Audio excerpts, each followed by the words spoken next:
Baik, mari kita buka Injil Matius pasal 1. Kita akan baca bersama ayat 23. Ayat yang sudah sangat familiar, ayat yang sudah sangat kita kenal dan akrab, ya. Matius pasal 1 ayat 23 kita baca bersama dalam hitungan yang ketiga. 2, 3. Sesungguhnya anak darah itu akan mengandung dan melahirkan seorang anak laki-laki, dan mereka akan menamakan dia Immanuel, yang berarti Allah menyertai kita. Puji Tuhan. Bapak Ibu, saya mau rekonstruksi sedikit sebelum kita datang kepada ayat ini, untuk kita dapat gambaran yang menyeluruh, komprehensif. Kenapa ayat ini muncul? Itu dimulai dari, saya membahasakannya begini. Ada rapat terbatas di sorga antara Bapa, Anak, dan Roh Kudus. Agendanya adalah membahas bahwa sudah saatnya Anak yang adalah Sang Firman jadi manusia. Namun sebelum Sang Firman itu, yaitu Yesus, jadi manusia, Bapa kembali mengkonfirmasi. Anak, apakah memang benar kamu siap jadi manusia? Anak bilang, siap Bapa. Apakah kamu tahu, lanjut Bapa, bahwa ada konsekuensinya kalau kamu jadi manusia? Kamu kehilangan fasilitas, dan ketika engkau jadi manusia, engkau akan menderita, dan puncaknya engkau akan mati di kayu salib untuk menebus dosa manusia. Kamu siap? Lagi-lagi anak bilang, siap Bapa. Lalu Bapak bilang, oke, kalau memang kamu siap, Roh Kudus, persiapkan semuanya untuk proses Anak yang adalah Sang Firman menjadi manusia. Roh Kudus yang adalah penolong juga sigap dengan berkata siap. Lalu akhirnya Roh Kudus tugaskan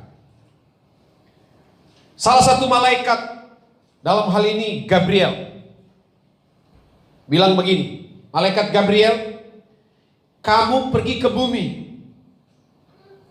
lalu kamu ke daerah yang namanya Galilea, lalu secara spesifik kamu datang ke Nazaret. Cari di sana ada seorang wanita suci, kudus, bernama Maria. Malaikat tanya, buat apa? Kasih tahu sama dia. Dia akan mengandung. Dan kalau dia bertanya, bagaimana mungkin saya mengandung? Saya belum bersuami, saya tidak pernah bersetubuh. Kasih tahu sama dia, Roh Kudus akan turun ke atasmu, sehingga engkau akan mengandung dari Roh Kudus. Malaikat bilang, siap. Akhirnya malaikat turun ke bumi. Dia cari seorang wanita mulia, suci, kudus, dan agung bernama Maria. Malaikat datang kepada Maria memberikan salam. Waktu malaikat bertemu Maria, Maria kaget. Apa maksudnya ini? Malaikat bilang, Maria, jangan khawatir. Ada pesan penting buat kamu. Ada berita ilahi buat kamu. Maria bertanya, apa gerangan itu? Jadi ini saya merekonstruksi ya. Mungkin saudara akan temukan conversation ini di Alkitab, tapi kira-kira seperti inilah sesungguhnya yang terjadi. Malaikat bilang, kamu akan mengandung. Waktu Maria dengan, hah? Saya kan belum punya suami. Saya belum pernah bersetubuh dengan laki-laki manapun. Kok saya mengandung? Ya, kamu akan mengandung. Tetapi kamu mengandung bukan karena persetubuhan dengan lawan jenis, tapi dari Roh Kudus. Maria belum ngeh sampai di situ. Maria berkata lagi, bagaimana mungkin itu terjadi? Lalu malaikat bilang begini, Maria, tidak ada yang mustahil bagi Allah. Itu di Lukas pasal 1 ayat 37. Akhirnya Maria bilang, oke, silakan, jadilah kehendak Tuhan atas hamba, karena sesungguhnya aku ini hamba. Haleluya. Maria menerima, meskipun tentu dia tahu, waduh, konsekuensinya berat. Nah, setelah Maria bertemu malaikat, Maria mulai berpikir, saya mau kasih tahu Yusuf apa enggak ya? Kalau saya kasih tahu, aduh, nanti dia marah. Tapi kalau saya enggak kasih tahu, nanti semakin hari perut saya semakin membesar, dia bisa tambah marah. Gimana ya? Ya mungkin Maria seperti saudara dan saya seringkali, kasih tahu enggak ya? Kasih tahu enggak ya? Kasih tahu enggak ya? Kasih tahu enggak? Kasih tahu? Kasih tahu. Enggak, kasih tahu, enggak, kasih tahu. Gimana ya gitu. Saudara pernah begitu? Akhirnya dia putuskan, saya harus kasih tahu. Meskipun mungkin dimarah, tidak dipercaya, bahkan bisa saja saya dihakimi, dibilang wanita pelacur, wanita murahan, wanita genik, wanita egois, wanita selingkuh. Saya harus kasih tahu. Akhirnya waktu Yusuf apel, tahu apel? Seperti Bapak Abraham dulu apelin Ibu Yeni. Amin. Tapi saya mau tanya Ibu Yeni, pernah diapelin nggak? Atau Ibu Yeni yang ngapelin Abraham? Nah, waktu Yusuf apel, Maria sudah jantungnya kasih tahu nggak? Semakin lama semakin kencang.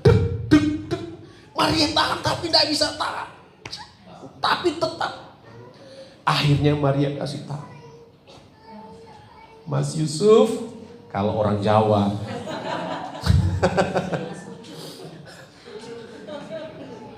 Aku mau kasih tahu sesuatu sama Mas. Tapi janji ya, Mas jangan marah. Ya namanya juga direkonstruksi gitu. Apa sih, kasih tahu aja, lebay banget. Ya pokoknya janji dulu Mas, jangan marah ya. Ya tergantung, berita apa dulu. Nggak janji, nggak marah. Ya wes, nggak marah. Gitu. Mas, aku hamil Mas. Hah? Hamil? Tadi bilang nggak marah. Iya, tapi kalau ini saya tetap marah. Selama ini saya pikir engkau wanita baik-baik, tapi ternyata engkau berkhianat. Kasih tahu siapa laki-laki yang sudah tidur dengan kamu? Enggak Mas, enggak ada Mas. Enggak percaya saya. Saya Mas mengandung dari Roh Kudus Mas. Mana ada mengandung dari Roh Kudus, kamu bohong. Sudah ngaku saja. Mas serius Mas, saya tidak pernah berhubungan Mas, saya masih perawan Mas. Saya menjaga mahkota saya dengan begitu ketat Mas. Karena mahkota saya hanya mau persembahkan kepada Mas. Enggak, saya tidak percaya. Akhirnya di pertemuan itu tidak ada kesimpulan. Akhirnya Yusuf pulang. Waktu Yusuf pulang, dia terus mengiang-iang. Betapa malang nasibku. Gitu ya.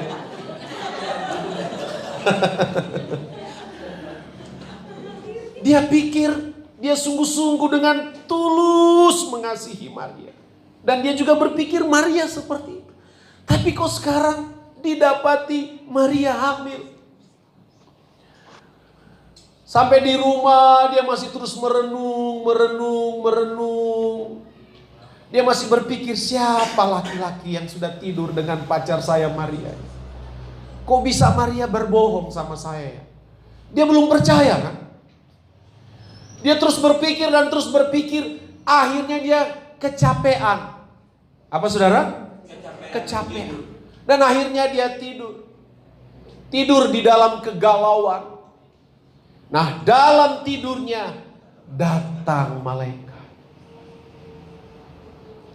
Malaikat itu bilang begini, Yusuf, anak Daud, jangan kamu takut ambil Maria.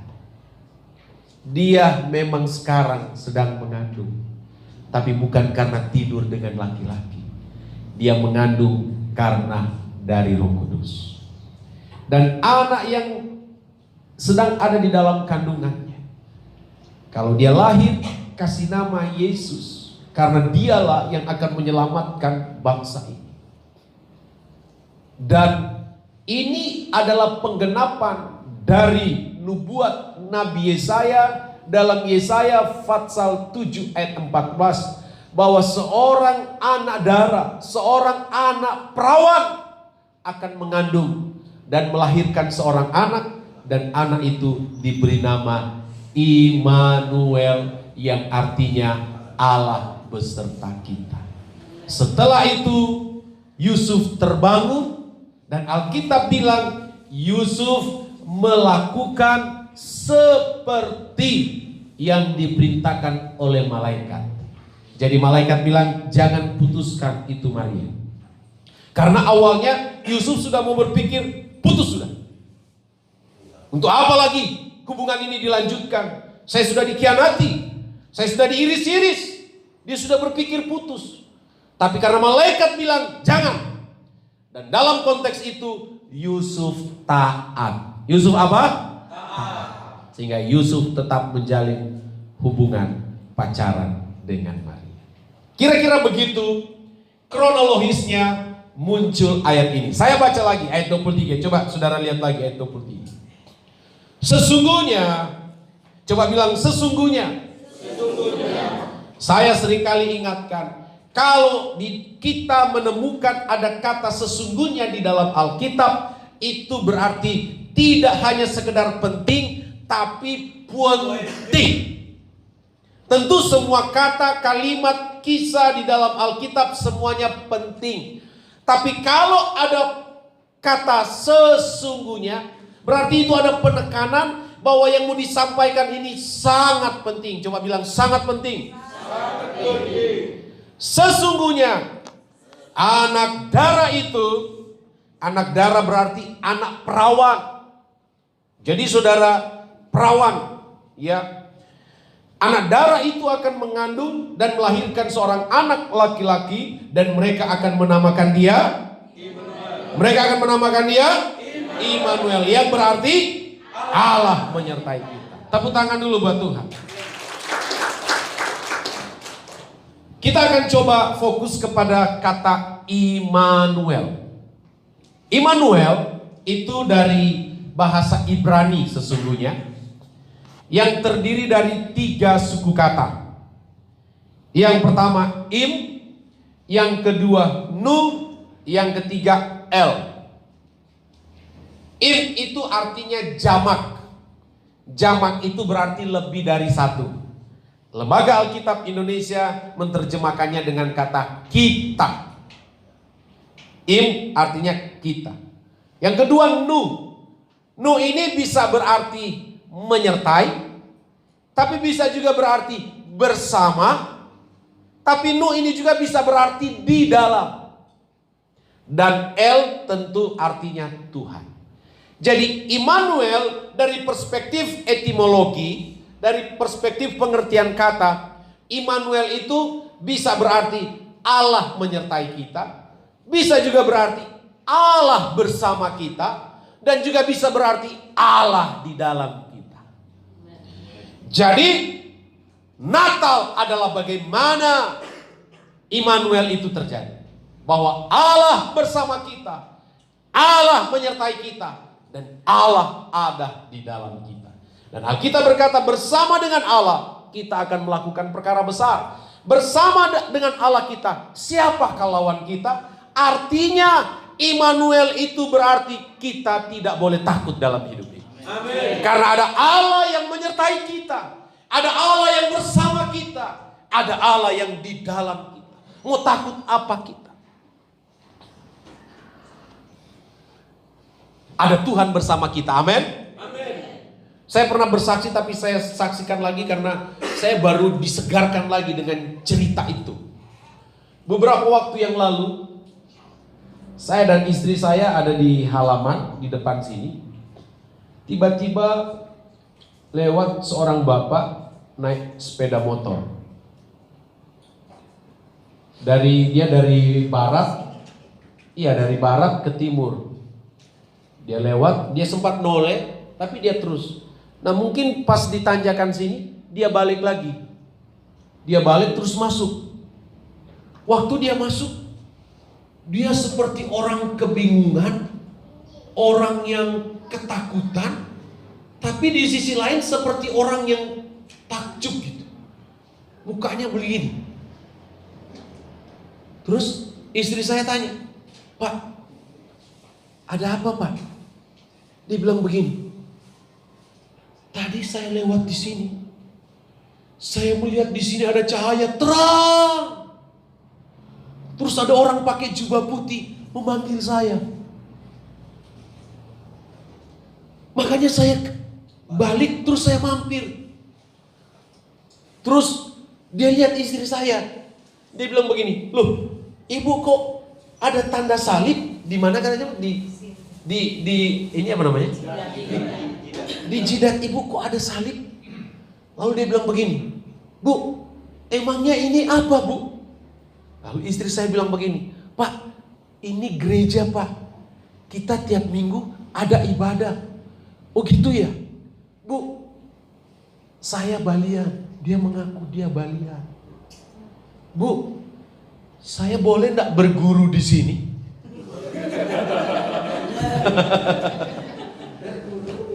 "Oh ya bisa, Pak. Nanti Bapak datang aja tiap minggu, kita ada pelajaran di sini, datang aja berguru." "Oh gitu ya." Terus dia masuk. "Bu, saya masuk ya." Akhirnya dia masuk. Terus dia minta kopi lagi. Enggak tahu dia yang minta atau istri saya yang tawarin. Pokoknya intinya dia akhirnya minum kopi. Tapi dia masih tetap terbingung-bingung. Tapi singkat kata, akhirnya dia pergi. Kesimpulan yang saya mau sampaikan dari kisah ini adalah kita punya Tuhan. Amin. Kita punya Tuhan yang selalu menjaga dan mengawal kita. Dari pagi, siang, sore, malam, pagi, siang, sore, malam, 24 jam dalam sehari ada Tuhan yang bersama kita. Tepuk tangan buat Tuhan yang bersama dengan kita. Lalu saya coba masuk pada konteks teologis. Immanuel dari perspektif teologis. Nah, kalau kita melihat, meneropong Immanuel dari perspektif teologis, maka kita akan menemukan beberapa hal. Immanuel yang pertama adalah bentuk lawatan Allah bagi manusia. Saudara dengar baik. Di perjanjian lama, kehadiran Allah selalu dinyatakan paling tidak dengan 3 hal. Yang pertama, kehadiran Allah di perjanjian lama biasanya dalam bentuk api. Coba bilang api. Api. Contohnya 1 Raja-Raja pasal 18, ketika Nabi Elia seorang diri berhadapan dengan 450 Nabi Baal dan 400 Nabi Asyera di Gunung Karmel. Sendirian dia berhadapan dengan nabi-nabi penyesat. Mereka di sana sedang apa? Sedang bertanding. Tuhan siapa yang hebat? Tuhan siapa yang hidup? Akhirnya Elia bilang begini, "Oke, silakan kalian dulu yang panggil Tuhan kalian." Kalau orang Manado bilang, "Kita kasih for pengoni." Kira-kira begitu. Silakan. Akhirnya nabi-nabi Baal itu dan nabi-nabi Asyera, mereka mulai panggil Tuhan mereka. Panggil. Sudah siang udah datang. Sudah mulai sore udah datang. Sambil Alkitab bilang mereka menore-nore tubuh mereka. Sambil memanggil-manggil Tuhan mereka. Ayo datang. Elia sambil ledekin, lebih keras lagi. Mungkin suara kamu kurang keras. Lebih keras lagi seperti suara Pak Boy. Silakan. Tapi tidak datang. Akhirnya menyerah. Oke, sekarang giliran kamu Elia. Baik. Lalu Alkitab bilang Elia perbaiki mezbah. Seperti yang saya sudah khotbah waktu di retreat berdukun. Setelah Elia perbaiki mezbah, lalu Elia berdoa kepada Tuhan. Tuhan, Allah semesta langit dan bumi, indahkanlah doa hamba-Mu. Datang, nyatakan kehadiran. Tiba-tiba api turun dari surga. Shoot, dan dia memakan habis korban bakaran.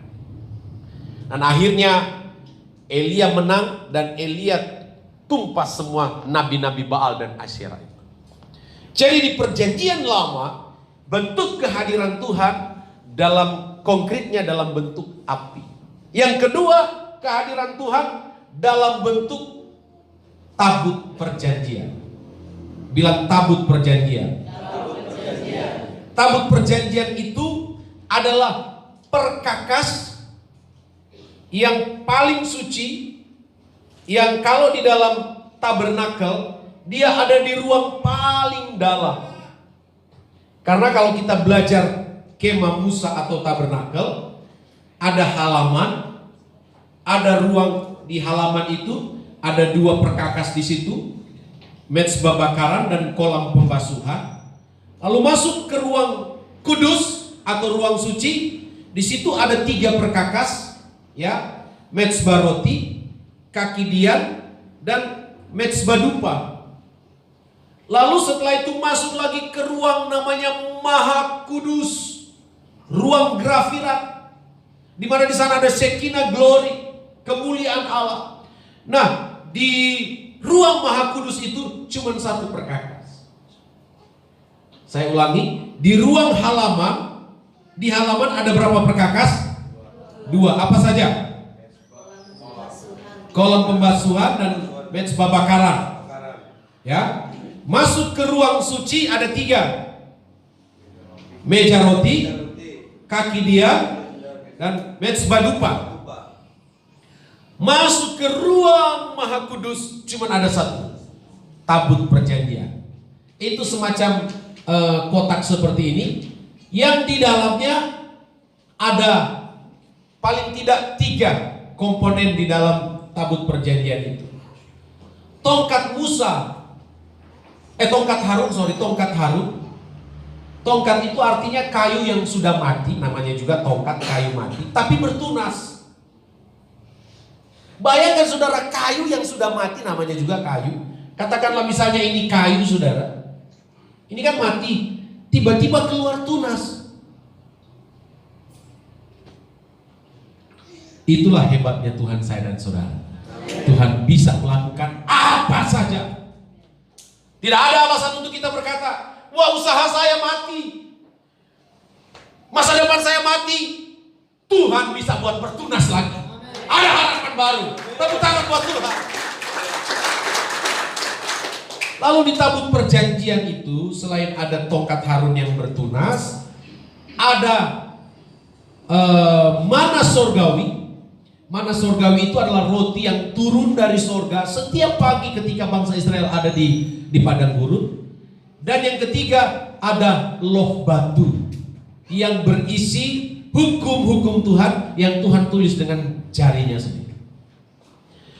Nah, di masa perjanjian lama, bentuk kehadiran Tuhan adalah ketika tabut perjanjian ada.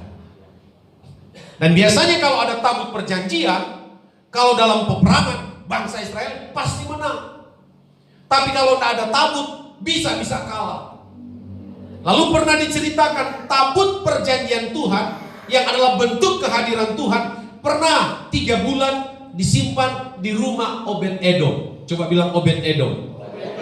Dan Alkitab berkata, ketika tabut perjanjian itu ada di rumah Obed-Edom, 3 bulan Obed-Edom dan seisi rumahnya diberkati Tuhan. Jadi kalau saudara mau diberkati, hadirkan tabut perjanjian yang merupakan bentuk konkret dari kehadiran Allah. Kalau saudara mau diberkati, hadirkan Allah dalam hidupmu, dalam keluargamu, dalam usahamu, dalam pekerjaanmu, dalam pelayananmu. Maka engkau akan melihat berkat-berkat Tuhan tercurah melimpah. Haleluya, haleluya, haleluya. Yang ketiga, bentuk kehadiran Tuhan dalam perjanjian lama, yaitu Tuhan hadir dalam bentuk awan kemuliaan. Seperti di dalam 2 Tawarik pasal 5, di situ diceritakan ketika pentabisan bait Allah Salomo. Pentabisan apa saudara? Bait Allah Salomo. Lalu bikin upacara. Sementara mereka bikin upacara, ada ibadah. Waktu beribadah, para imam dan para pemuji menaikkan pujian dengan serentak kepada Allah. Sebab Tuhan baik, bahwasanya untuk selamanya kasih setianya. Ketika mereka menaikkan pujian dengan serentak, serentak artinya kompak. Lalu firman Allah berkata, turunlah awan kemuliaan Tuhan. Dan waktu awan kemuliaan Tuhan turun, Alkitab berkata, mereka tidak tahan berdiri. Artinya apa? Karena begitu kuatnya awan kemuliaan itu, mereka tidak tahan berdiri, dan itu berarti mereka rebah. Tapi jangan lupa, awan kemuliaan turun karena mereka menyanyikan pujian dengan serentak. Coba bilang serentak. Artinya kompak. Susah awan kemuliaan Tuhan turun kalau tidak kompak. Kalau misalnya keyboard di A, gitarnya di C, drumnya di luar, susah, harus kompak. Nah, untuk kompak harus latihan. Ya? Latihan. Latihan maksudnya saudara ya. Haleluya, haleluya. Lalu, jadi di perjanjian lama, bentuk kehadiran Tuhan dalam bentuk apa saja? Api. Kedua, tabut perjanjian. Ketiga, awan kemuliaan. Di dalam perjanjian lama, Allah hadir di dalam Kristus Yesus langsung menjadi, di perjanjian baru Allah hadir sebagai manusia di dalam Kristus Yesus. Tepuk tangan buat Tuhan. Itulah yang Yohanes jelaskan.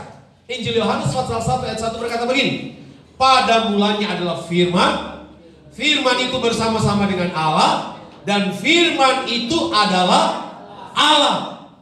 Lalu Yohanes pasal 1 ayat 14 berkata, dan firman itu telah menjadi daging, firman itu telah menjadi manusia dan diam di antara kita. Itulah kehadiran Allah di zaman gereja. Itulah kehadiran Allah di zaman perjanjian baru, yaitu Allah ada bersama-sama dengan kita. Amin. Makanya ada lagu, firman jadi manusia, diam di antara kita. Dia hidup terang bagi manusia, engkau datang bagi kepunyaanmu. Yesus, kaulah juru selamatku. Ku akui kau Tuhan bagiku.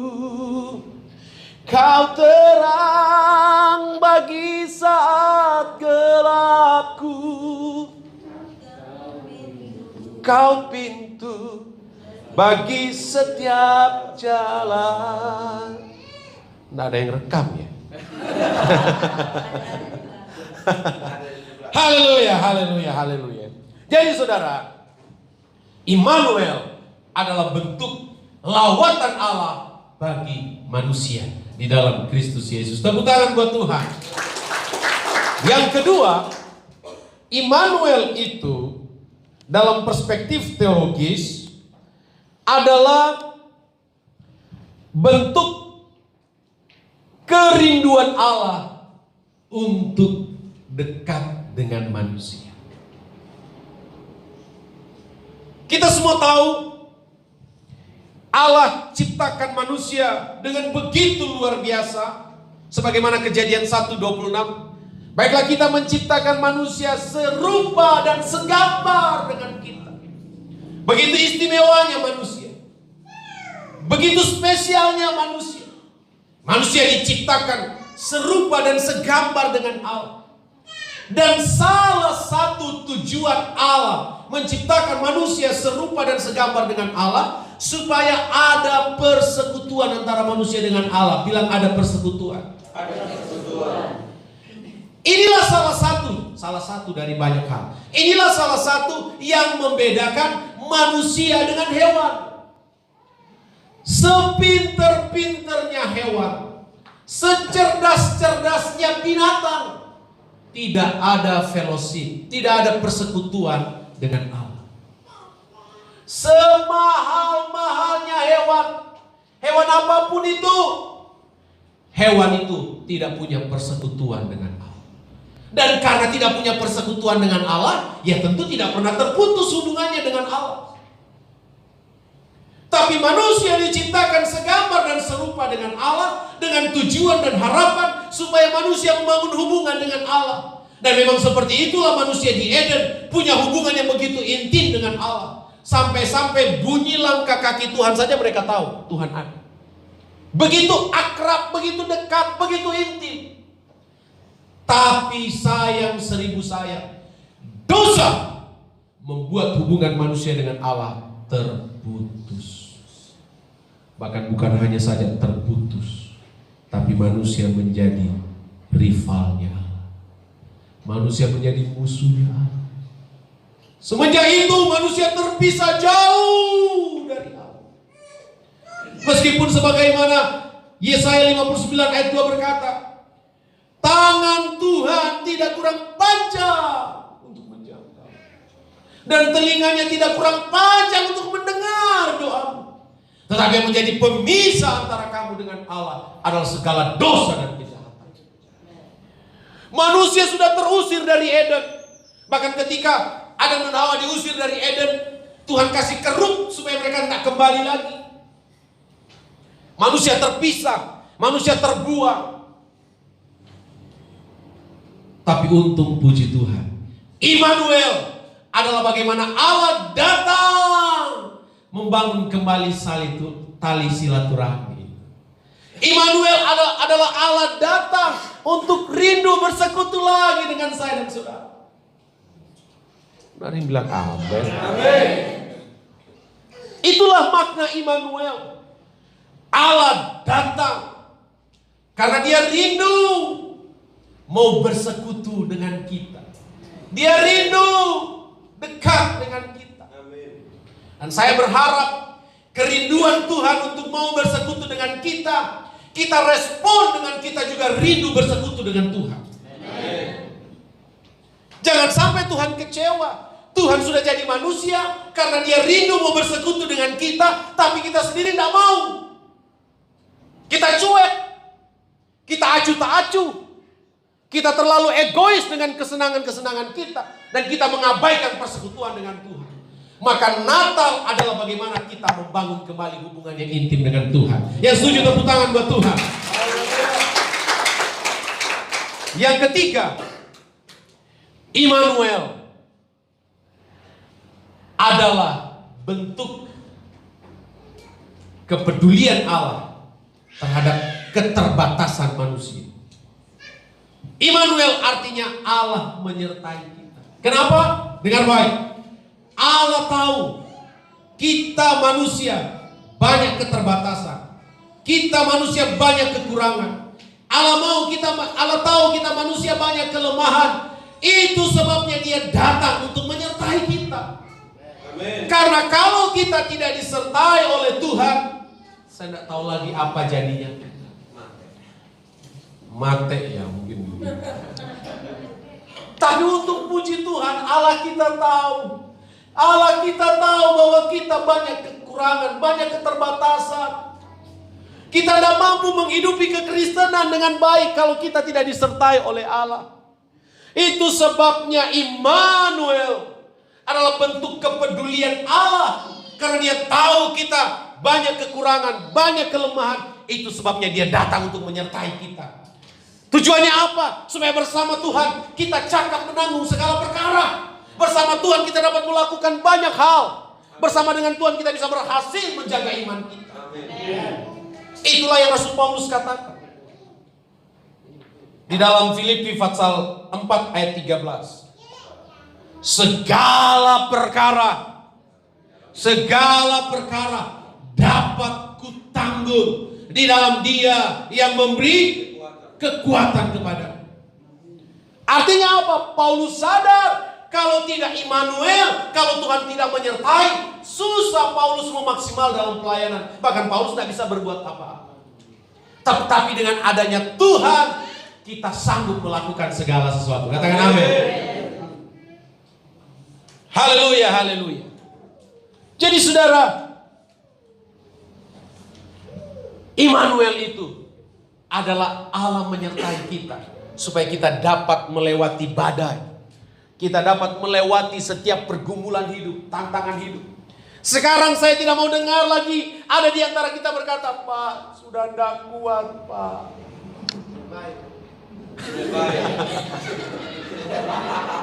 Kenapa saya melarang? Karena ada Tuhan.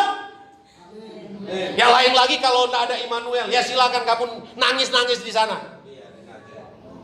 Silakan nangis dan bilang tidak kuat lagi kalau tidak ada Tuhan.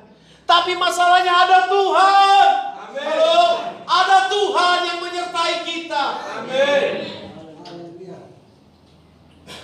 Jadi mulai sekarang saya tidak terima konseling yang lebay. Pak, gimana Pak? Tak kuat Pak. Ada Tuhan. Amin. Masih ingat ilustrasi? Atau kita nonton lagi ilustrasinya? Sudah pernah saya kasih tayangkan, tapi kita nonton lagi dan setelah itu saya selesai kesimpulan. Coba yang singa sama beruang. Sebentar ya.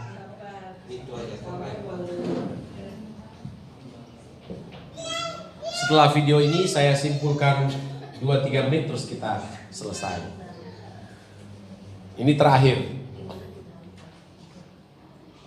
Biasanya bilang terakhir katanya paling enak.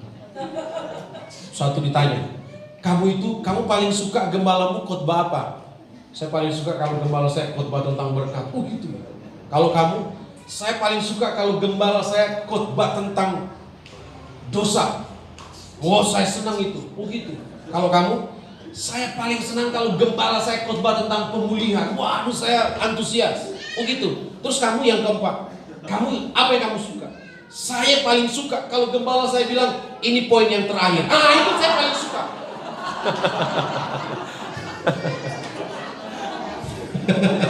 Jadi ini terakhir. Sebentar ya, sebentar.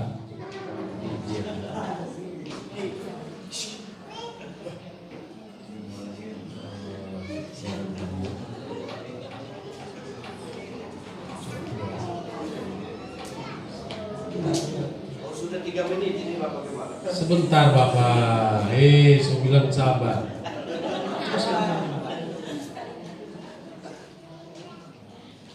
Sebentar ya.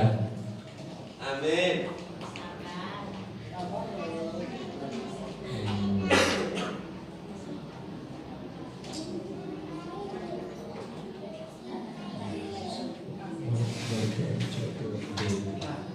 Sebentar ya.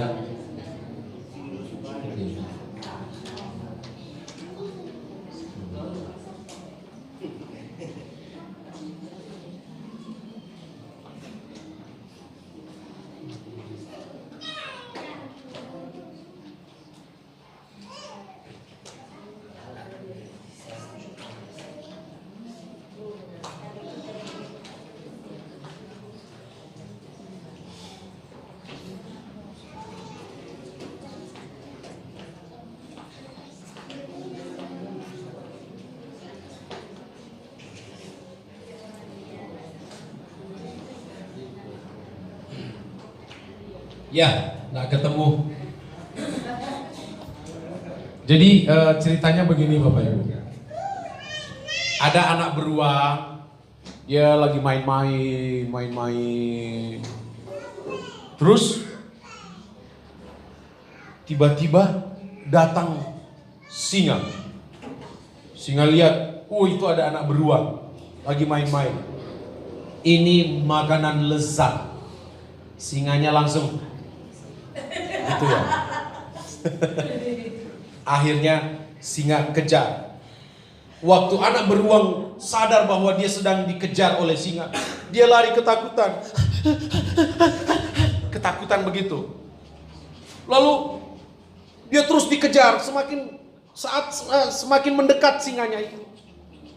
Lalu dia sampai di sungai, lalu di sungai itu ada pohon, ranting pohon yang sudah kering. Dia naik ke situ. Waktu dia naik ke situ, rupanya ranting itu ya ada ujungnya. Jadi pas dia naik, singanya sudah ada. Jadi singa juga ikut naik. Nah dia terus panjat ranting itu.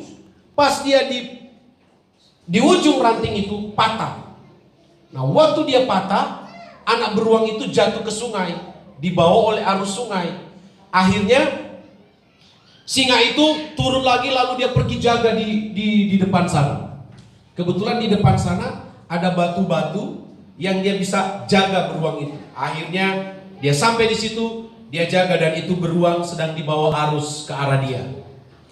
Semakin lama semakin dekat, dan akhirnya benar-benar anak beruang itu sudah dalam jangkauan singa itu. Lalu singa mulai cakar, singa mulai intimidasi, singa mulai gigit, dan sudah mulai berdarah-darah itu anak beruang. Sementara singa dengan ganasnya mencakar si anak beruang itu, tiba-tiba singanya ketakutan dan dia berbalik belakang, dia pergi. Kok dia pergi? Ternyata sementara singa itu mencakar anak beruang, datanglah ibunya anak beruang itu yang besar. Dan itulah yang membuat singa itu ketakutan. Ya, dan akhirnya selamatlah anak beruang itu.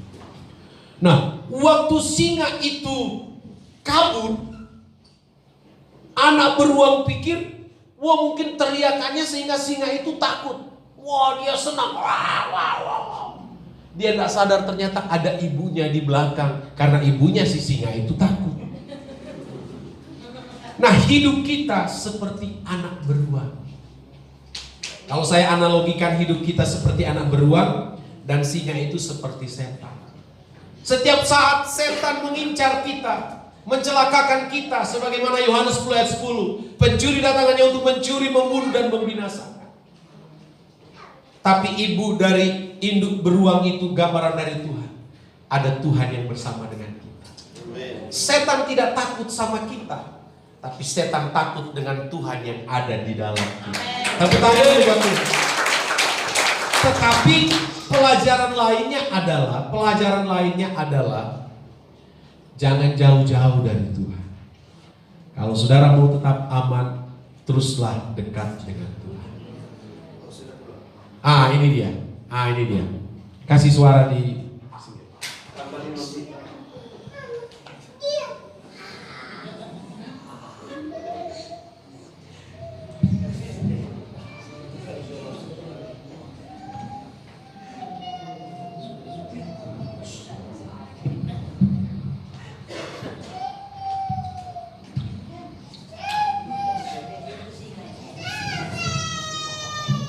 Nah itu si beruang. Nah ini dia beruang. Anggaplah itu Bapak Abraham. Amin.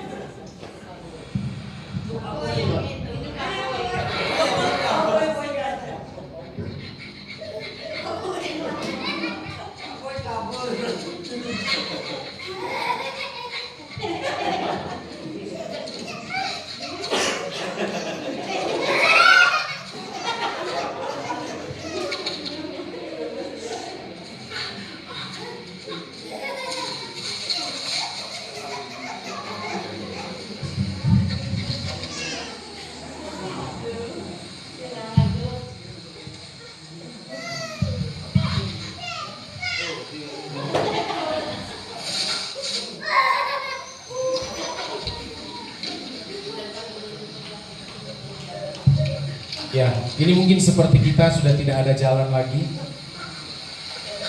sudah sangat terdesak, sepertinya tidak ada pertolongan, bahkan mungkin kita jatuh.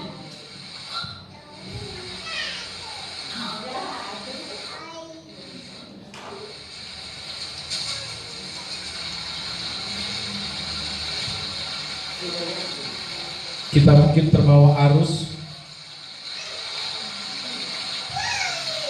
kita ketakutan, kuasa gelap mengintai kita dalam keadaan bahaya.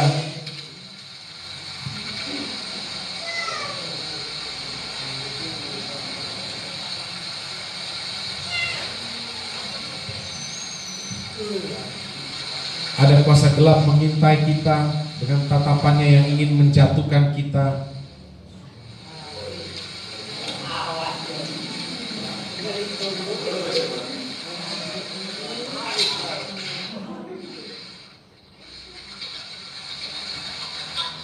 Dan kita seakan-akan tidak berdaya, kita tidak mampu menyelamatkan diri kita.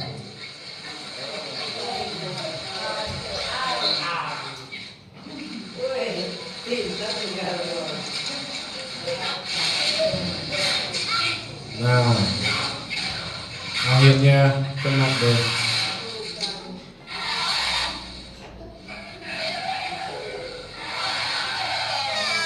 Tiba-tiba singa itu ketakutan. Anak beruang itu pikir dia yang membuat singa itu takut.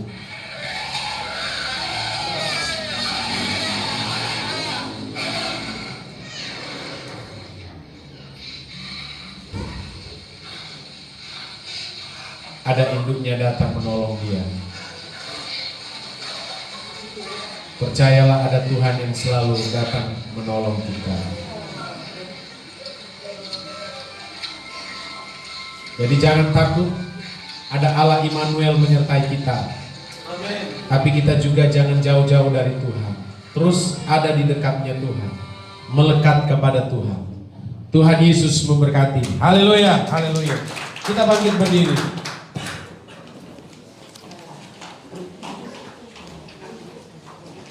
Saya undang pemain musik maju ke depan.